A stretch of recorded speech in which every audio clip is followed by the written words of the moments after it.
ভোটের দামামা বেজে গেছে। তো বর্তমানে এখন সব থেকে চিন্তা হচ্ছে আমরা যারা চাকরি প্রার্থী পশ্চিমবঙ্গেও পাবলিক সার্ভিস কমিশন বা পশ্চিমবঙ্গের কোনো চাকরির উপরে আমরা ডিপেন্ড করে থাকি। তো তাদের জন্য একদম এখন একটা খুবই খারাপ সময় চলছে। এই সময় যারা পরীক্ষা দিয়ে রেখেছো বা যারা পরীক্ষার জন্য প্রিপারেশন নিচ্ছ বা যারা সত্যি কথা বলতে ফ্রেশার্স ক্যান্ডিডেট আছো না, তাদেরকে আমি জাস্ট একটা কথা বলবো যে ভাই দেখো, 2026 এই সালটাতে বা 2027 এইগুলোতে রাজ্যের পরীক্ষার উপরে খুব বেশি ডিপেন্ড করে থেকো না। সেন্ট্রালের যে সমস্ত এক্সাম গুলো হচ্ছে, রেলওয়েজ হয়ে যায়, এসএসসি হয়ে যায়, যেমন ধর এসএসসি সিজিএল সামনে আছে, সিএইচএসএল আছে, এমটিএস আছে, এরপরে রেলের এক্সাম গুলো হয়ে গেল, যেমন এনটিপিসি এক্সাম অলরেডি চলছে, এরপরেও আরো আছে।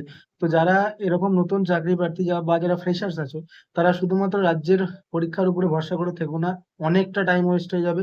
ঠিকঠাক ভাবে প্রিপারেশন নিয়ে সেন্ট্রাল চাকরির জন্য প্রিপারেশন ঠিকঠাক হবে না, তাতে কি হয় যে এক্সামের প্রসিডিওরটা অনেক ফাস্ট হয়, খুব তাড়াতাড়ি প্রসিডিওর হয়ে যায়, খুব তাড়াতাড়ি তুমি রিক্রুটমেন্ট পেয়ে যাবে। তো আমি নতুন যারা ফ্রেশার্স আছো তাদের জন্য এই কথাটাই বলবো। অলরেডি তোমরা এই জিনিসটা রিয়েলাইজ করতে পেরেছো যারা আছো। তো সেন্ট্রালের চাকরির জন্য রেলওয়েজ, এসএসসি, ব্যাংকিং, এই তিনটেই মেজর সেক্টর আছে। তো এর জন্য তোমরা প্রিপারেশন নাও, অনেক তাড়াতাড়ি সবকিছু হয়ে যাবে। ওকে, থ্যাংক ইউ।